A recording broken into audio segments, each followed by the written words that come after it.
کس طرح اللہ ذوالجلال زمین کے اندر دھنسا دیتا ہے۔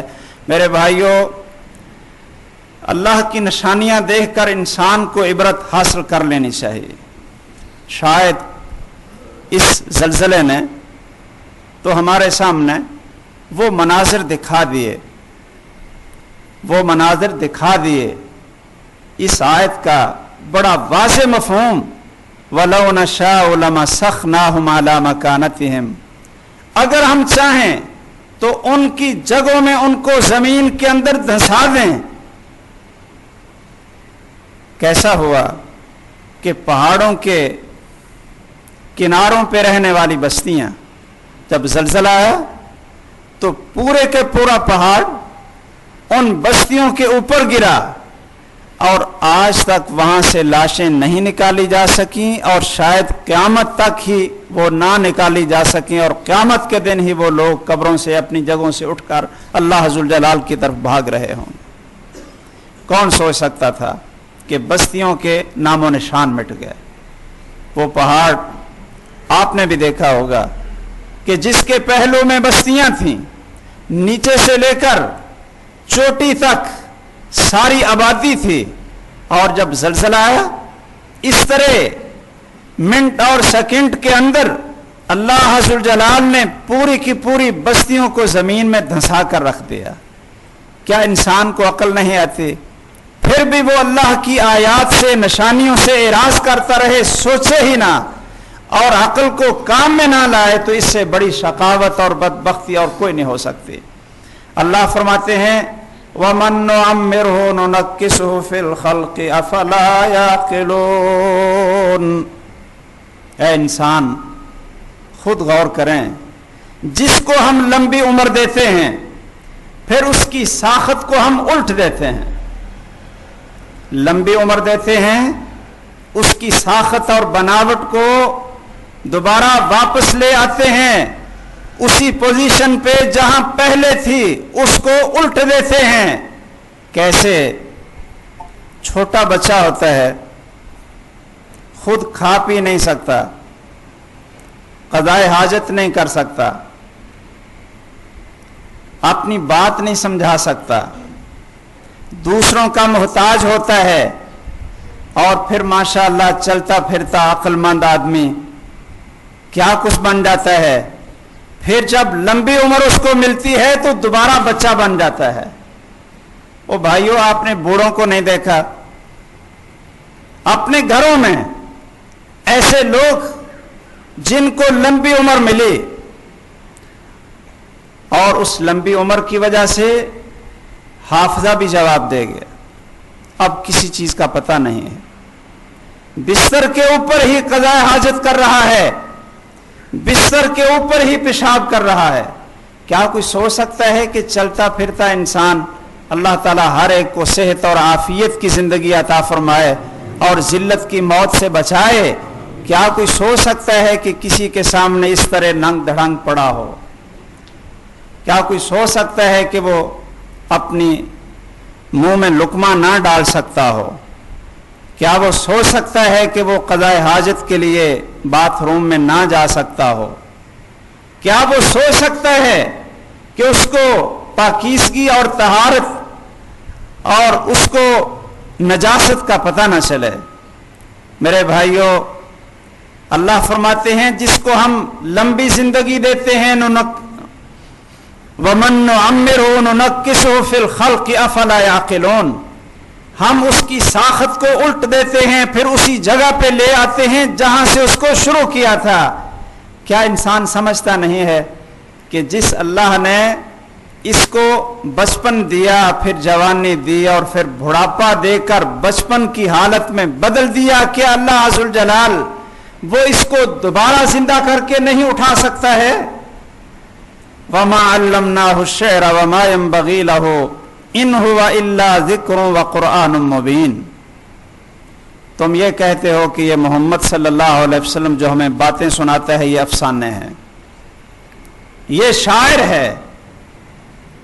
رسول اکرم صلی اللہ علیہ وسلم کا چچا ابو لہب اور مکہ کا ایک اور سردار ابو جہل، وہ کیا کہا کرتے تھے کہ یہ محمد صلی اللہ علیہ وسلم کی کلام کا جادو ہے، کبھی کہتے شاعر ہے، کبھی کہتے ہیں یہ افسانے سنا رہا ہے۔ اللہ فرماتے ہیں کہ جو قرآن محمد سناتا ہے یہ شعر نہیں، اور شعر پیغمبر کے لائق بھی نہیں ہے، آپ شاعر نہیں ہیں، یہ تو اللہ کی طرف سے نصیحت اور واضح پڑھی جانے والی کتاب ہے کہ جس سے انسان نصیحت حاصل کرے۔ اور کس لیے اللہ نے اس کو اتارا؟ لِيُنذِرَ مَن كَانَ حَيًّا، کہ تاکہ جو زندہ ہے اللہ اس کو ڈرائیں۔ یہ قرآن کس کو ڈراتا ہے؟ اللہ قرآن کے ذریعے کس کو ڈراتے ہیں؟ کہ جو زندہ ہے۔ بھئی زندہ سے کیا مراد؟ کہ جس کا دل زندہ ہے، چلتی پھرتی لاش نہ ہو، اور گھروں میں پڑے ایسے نہیں ہیں کہ جیسے قبرستان میں پڑے ہیں۔ اللہ تعالیٰ قرآن میں کہتے ہیں کہ جن کافروں کو، مردہ دلوں کو تم سنانا چاہ رہے ہو یہ تو سنتے نہیں، آپ قبروں میں پڑے ہوں کو نہیں سنا سکتے ہیں۔ وَمَا أَنْتَ بِمُسْمِعٍ مَّن فِي الْقُبُورِ۔ قرآن کا اثر کس پہ ہوتا ہے میرے بھائیوں؟ جس کے دل میں زندگی ہو، اور جو مردہ دل ہو اس پہ قرآن کا اثر نہیں ہوتا۔ اللہ کا خوف ہو، دل زندہ ہو، اور اس کی بصیرت کام کر رہی ہو، تو پھر قرآن اس کے اندر انقلاب برپا کر دیتا ہے، اس کو ایسی آگ لگ جاتی ہے، ایسی روح اس کے اندر آ جاتی ہے کہ پھر زندگی ہی اس کی بدل جاتی ہے۔ لیکن جو مردہ ہے، جس کا دل مردہ ہے، آپ سارا قرآن سنا دیں اس کو کوئی اثر نہیں ہوتا۔ وَيَحِقَّ الْقَوْلُ عَلَى الْكَافِرِينَ، اس لیے اللہ نے قرآن کو نازل کیا ہے تاکہ کافروں پہ حجت قائم ہو جائے۔ اب آخر میں اللہ نے صرف دلائل دیے ہیں کہ میں دوبارہ اٹھاؤں گا۔ تم قیامت کا انکار کر رہے ہو، آخرت کی زندگی کا انکار کر رہے ہو، قیامت آئے گی، تم مانو یا نہ مانو، آ کر رہے گی۔ اور اس کا منظر اور نقشہ سامنے رکھا، اور پھر اللہ حضر جلال نے دلائل دیے۔ کیا کہا؟ اولم یر الانسان انا خلقناہ من نطفۃ فاذا هو خصیم مبین۔ کیا انسان دیکھتا نہیں؟ اب یہ انکار کر رہا ہے کہ دوبارہ اللہ مجھے نہیں اٹھا سکتے، نعوذ باللہ۔ کیا اس نے دیکھا نہیں کہ ہم نے اس کو ایک قطرے سے پیدا کیا، ایک قطرے سے بنایا؟ اتنا چلتا پھرتا انسان اور اتنی عقل اور فراست والا انسان، کس طرح اللہ نے کائنات کو اس کے لیے مسخر کیا، اور یہ بنایا کس سے؟ ایک قطرے سے، ایک قطرے سے بنایا۔ فَإِذَا هُوَ خَصِيمٌ مُّبِينٌ۔ اور جب یہ سمجھدار ہو گیا، جب یہ سمجھدار ہو گیا تو ہم سے ہی جھگڑنا شروع کر دی۔ اللہ اکبر۔ جب قطرے سے اس کے کئی مراحل میں لا کر اس کو اس طرح کا عقل مند احسن تقویم کی صورت میں اس کو بنا دیا، فَإِذَا هُوَ خَصِيمٌ مُّبِينٌ، تو اب یہ کیا جھگڑ رہا ہے؟ کہتا ہے کہ اللہ ہے ہی کون نہیں، اللہ مجھے دوبارہ پیدا کر ہی نہیں سکتا ہے، اللہ نے اس کو کیا کچھ بنایا۔ اور یہ آگے سے جھگڑالو بن کر، وہ جیسا کہ کہتے ہیں نا کہ وہی پتھر جنہیں ہم نے جنبش عطا کی تھی، جب اس کو زبان ملی تو ہم پہ ہی برس پڑے، جب اس کو زبان ملی تو ہم پہ ہی برس پڑے۔ یہ بے جان چیز، ایک بدبودار نطفے سے پیدا ہونے والا انسان کہ جس کا پہلے وجود تک نہیں ہوتا، جب اس کو عقل آ جاتی ہے، چلتا پھرتا ہے، تو پھر اللہ سے کہتا ہے کہ مجھے تو کسی نے بنایا نہیں، میں تو خود بخود ہی بن گیا۔ اللہ اکبر۔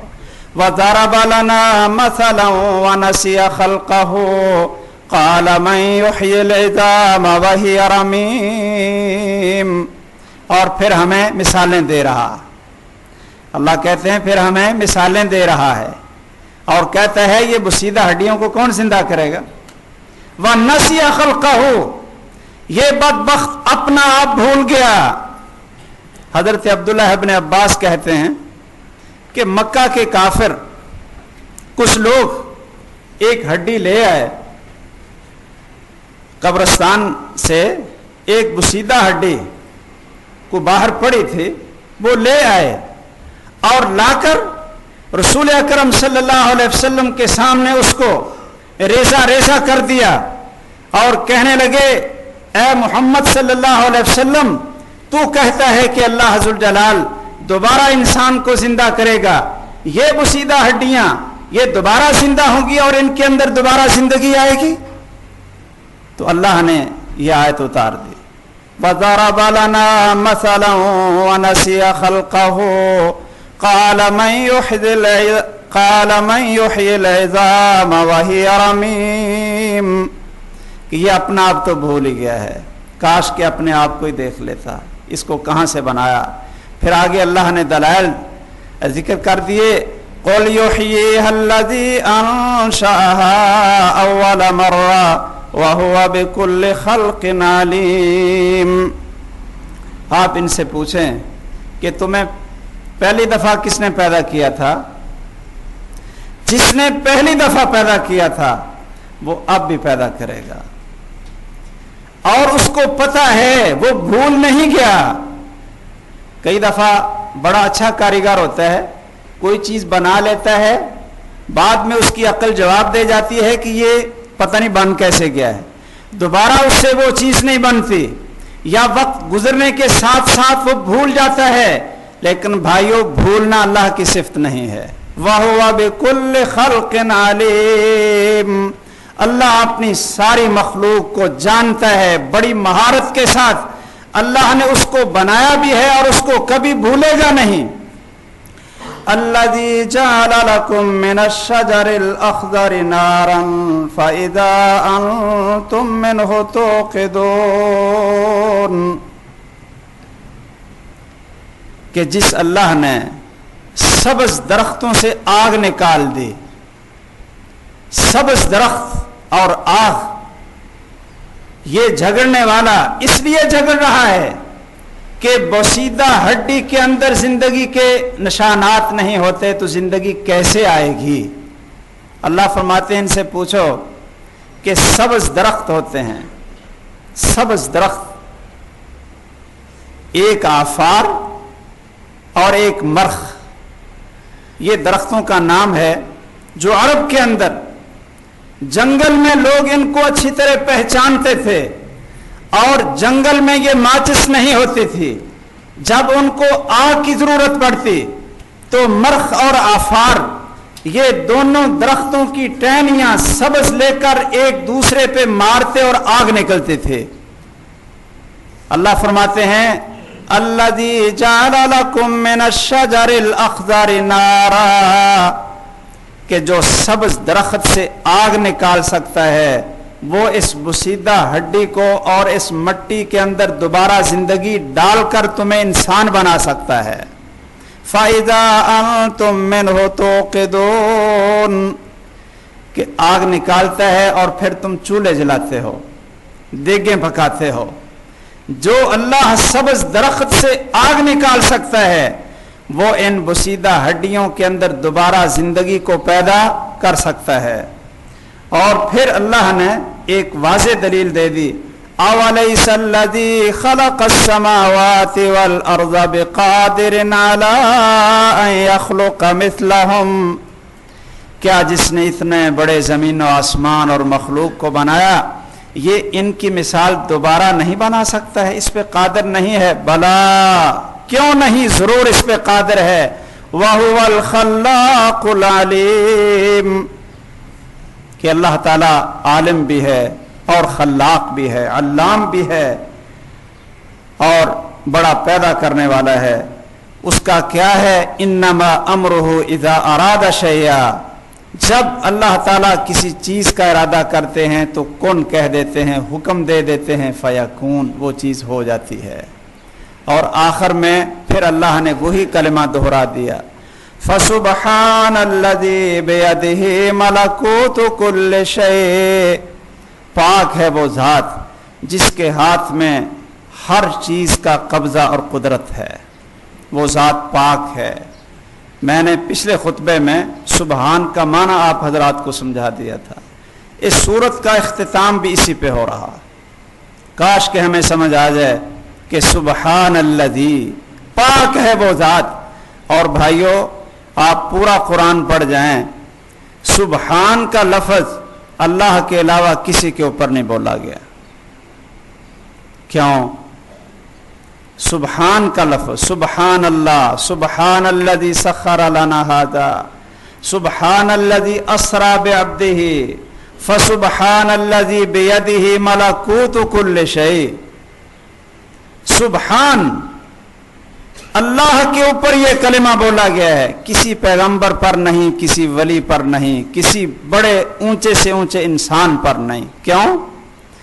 اس لیے کہ تمام عیب، نقص اور کمی سے پاک اگر کوئی ذات ہے تو صرف اللہ کی ہے۔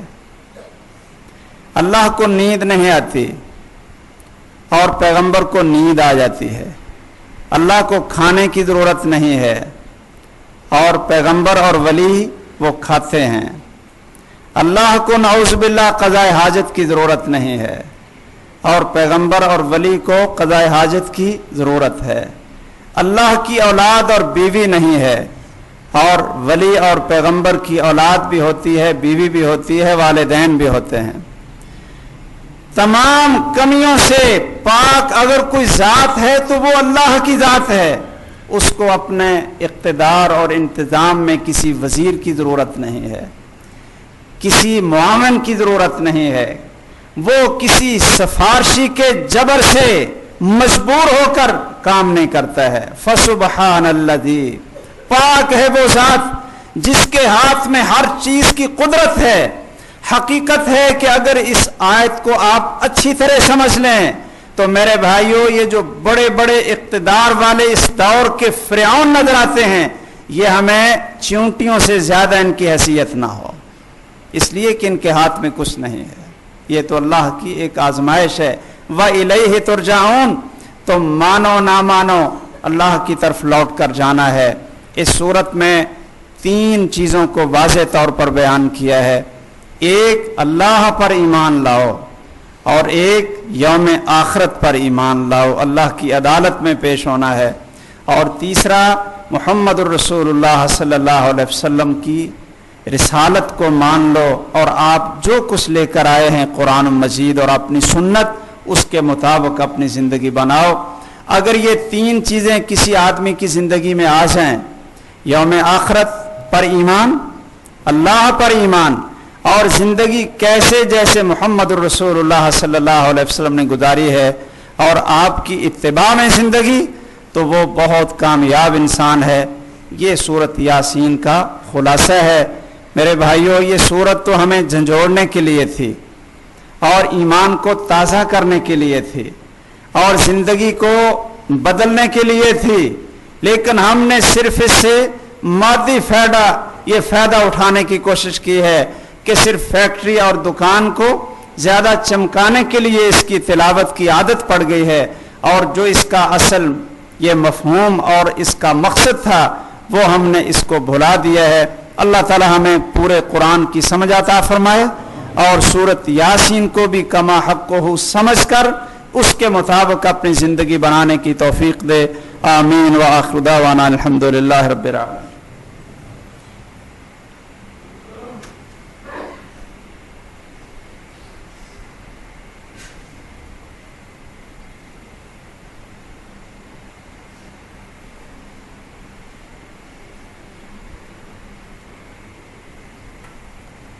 إن الحمد لله نحمده ونستعينه ونستغفره ونعوذ بالله من شرور أنفسنا ومن سيئات أعمالنا من يهده الله فلا مضل له ومن يضلله فلا هادي له وأشهد أن لا إله إلا الله وحده لا شريك له وأشهد أن محمدا عبده ورسوله أما بعد۔ حضرات گرامی، اس وقت ٹائم تو نہیں ہے کہ موجودہ حالات پہ گفتگو اس وقت کروں، آئندہ کسی خطبے میں انشاءاللہ تفصیل سے بتلائیں گے۔ صرف یہ آپ حضرات کے سامنے ذکر کرنا ضروری سمجھتا ہوں اور آپ کو توجہ دلانا چاہتا ہوں۔ کئی دفعہ اس موضوع پہ مفصل میں نے خطبے بھی دیے ہیں کہ اللہ کی زمین پر اللہ کا حکم چلے اور اللہ کی اطاعت اور بندگی کے مطابق انسان زندگی گزارے تو یہ معاشرہ اور یہ زمین انسان کے لیے باعث سکون، رحمت، امن اور سلامتی کا گہوارہ بن جاتی ہے۔ اور جب انسان اللہ کی نافرمانی پہ اتر آئے، اللہ کی بغاوت پہ اتر آئے، تو پھر یہی زمین انسان کے لیے، یہی ماحول اور معاشرہ انسان کے لیے کرب، الم اور پریشانی اور صفاکی اور درندگی کا منظر پیش کر رہا ہوتا ہے۔ اس وقت اس ملک میں جو بد امنی ہے اور جو حوادثات ہو رہے ہیں، کراچی میں بھی جو حادثہ ہوا ہے، ظاہر ہے کوئی بھی عقل مند شخص ایسی چیزوں کی تائید نہیں کر سکتا، اور اس طرح کی صورتحال میں ہم یہی کہہ سکتے ہیں اور سب کو اس طرف متوجہ کر سکتے ہیں کہ اگر اس ملک میں اللہ کی بندگی، اللہ کا قانون، قرآن اور سنت کو نافذ کیا جائے، جس مقصد کے لیے اس کو حاصل کیا گیا تھا، لا الہ الا اللہ اور محمد الرسول اللہ، اس مقصد کو یہاں یہ نافذ کر دیا جائے تو پھر یہی ملک اور یہی زمین انسان کے لیے امن اور سکون کا گہوارہ بن جائے، دنیا کی زندگی بھی کامیاب ہو جائے، آخرت کی زندگی بھی یہ کامیاب ہو جائے۔ لیکن اللہ کی بغاوت کی وجہ سے اور اللہ ذوالجلال کے نظام کی مخالفت کی وجہ سے، قرآن کی بغاوت کی وجہ سے اور محمد الرسول اللہ صلی اللہ علیہ وسلم کی سنت اور آپ کی رسالت سے بغاوت کی وجہ سے یہ ساری سزا ہے جو ہمیں مل رہی ہے۔ اللہ تعالی ہمارے گناہوں کو معاف فرمائے، اور اللہ تعالی ہم کو بھی، حکمرانوں کو بھی، عوام کو بھی، خواص کو بھی، سب کو اپنے دربار میں توبہ کی توفیق عطا فرما دے۔ میرے بھائیوں، یہ دشمنوں کی سازشیں ہیں کہ وہ لوگوں کو آپس میں لڑانا چاہتے ہیں، لوگوں کو آپس میں مروانا چاہتے ہیں، اور اپنے جو عزائم ہیں ان کو وہ مکمل کرنا چاہتے ہیں۔ اس لیے ہمیں اللہ کی طرف رجوع کرنا چاہیے، اللہ سے اپنے گناہوں کی معافی مانگنی چاہیے۔ اللہ فرماتے ہیں کہ اگر تم صبر کرو گے اور تمہارے اندر اللہ کا خوف پیدا ہو جائے تو پھر یہ دشمنوں کی سازشیں ناکام ہو جاتی ہیں۔ وَإِن تَصْبِرُوا وَتَتَّقُوا لَا يَضُرُّكُمْ كَيْدُهُمْ شَيْئًا، اگر تمہارے اندر صبر ہو اور اللہ کا ڈر پیدا ہو جائے تو پھر دشمنوں کی سازشیں وہ ناکام ہو جاتی ہیں۔ اللہ ذوالجلال ان سازشوں کو ان کی طرف پھیر دیتے ہیں۔ کاش کہ ہم صحیح مسلمان بن جائیں، اللہ تعالی ہمیں صحیح مسلمان بنائے۔ اللہم انصر الاسلام والمسلمین۔ اور جو بھی حوادثات ہو رہے ہیں دنیا میں بھی، یہاں بھی، ہمیں تمام ان لوگوں کے لیے جن کی موت ایمان پہ ہو، توحید پہ ہو، ان کے لیے ہمیں بخشش اور رحمت کی دعائیں کرنی چاہیے۔ اللہم اغفر للمؤمنین والمؤمنات والمسلمین والمسلمات الاحیاء منہم والاموات، اللہم اغفر لنا ولإخواننا الذین سبقونا بالایمان ولا تجعل في قلوبنا غلا للذین آمنوا ربنا انک رؤوف رحیم۔ اللہم انصر الاسلام والمسلمین، اللہم دمر اعداء الدین، اللہم اشف مرضانا ومرضى المسلمین واشف انت الشافی لا شفاء الا شفاؤک شفاء لا یغادر سقما، وصلی اللہ علی سیدنا محمد وآلہ وصحبہ اجمعین۔ اقول قولی ھذا واستغفر اللہ لی ولکم۔